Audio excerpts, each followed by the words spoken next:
In a relief to the country's two biggest UPI players, PhonePe and Google Pay, the National Payments Corporation of India, or the NPCI, has deferred the implementation of its mandate, which sought to cap the market share of third-party apps at 30% by another 2 years. Market share of both the UPI players is above 30%. According to the NCPI's October data, PhonePe controls 47.26% of the total market share in terms of volume, while Google Pay has the second biggest slice of the pie at 34.17%. Paytm was a distant third at 13.62%, while Amazon and WhatsApp Pays take up less than 1% each. In November of 2020, the NPCI had come up with the directive to cap the share of transactions a third-party app could process at 30% of the volume of transactions handled on UPI effective January 1, 2021. It was to be calculated based on the volume of transactions processed during the preceding 3 months on a rolling basis. But what was the rationale behind the move? The NPCI directive was aimed at ensuring a level playing field for all the players and limiting the dominance of two large apps. The payments watchdog was banking on smaller players such as WhatsApp, Paytm, Tata Neu, and a few others to up their game substantially. But so far, they have not managed to do so. But now, NPCI has extended the deadline for the volume cap by 2 years. In a circular, it said, taking into account the present usage and future potential of Unified Payments Interface and other relevant factors, the timelines for compliance of existing TPAPs which are exceeding the volume cap are extended by 2 years, that is until December 31st, 2024 to comply with the volume cap. However, will the move not help the two big players and restrict the growth of newer third-party apps? And what are the implications of the move for the rapidly growing UPI market? So there are two facets to it. One is this move, the extension of not having a cap, obviously does not help the new entrant.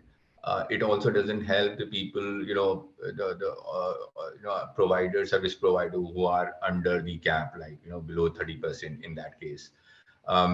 And why a government will continue to sort of extend this period is purely to not break any habit or a pattern. Then the government would have thought not to displace or disrupt the good habits which have come on the UPI side as opposed to the cash transaction, and also allow some more maturity in the infrastructure. We still see a lot of new entrants who are coming in, need to build infrastructure so that there is a higher degree of success and real-time settlement. While Escorpay's Ashwin Chawla agrees, he believes the government should further restrict entries and expansion of companies.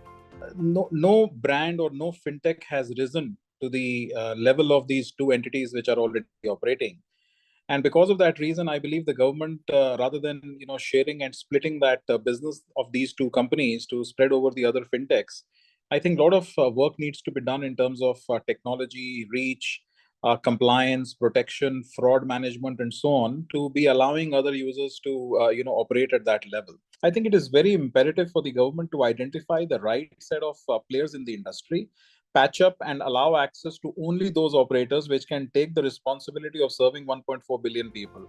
Even as UPI has found popularity as a payment ecosystem, it doesn't translate into big bucks for the players. So how will market dominance help Google Pay or PhonePe? Kathuria points to the way future revenue models can be developed. Today, there are no income associated directly with the UPI transaction for the service provider. But the real business model really rests around having acquisition of customer and the ability to cross-sell various lending, asset products, credit card offering, bill payment, and so on and so forth, which is where the convenience fees and some of the other revenue models will develop. And which is why you'll find more thrust in terms of customer acquisition when it comes to between a player A to B. And then they're trying to sort of curate those models and market segments that kind of they hold on to more strongly.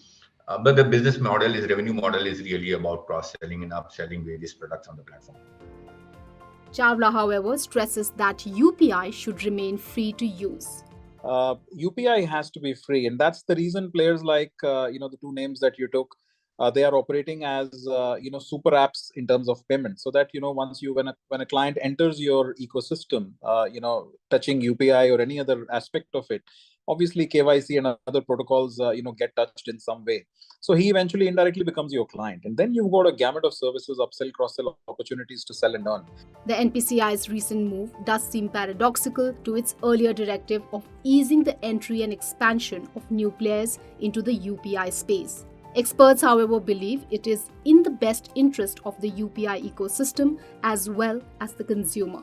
They believe the sector needs to mature before newer players are allowed to enter and expand more freely. If you like this video, share it and subscribe to Business Standard. For more news, views and insights, log on to www.business-standard.com. Do also follow us on YouTube, Twitter, Facebook, Instagram, Telegram and LinkedIn.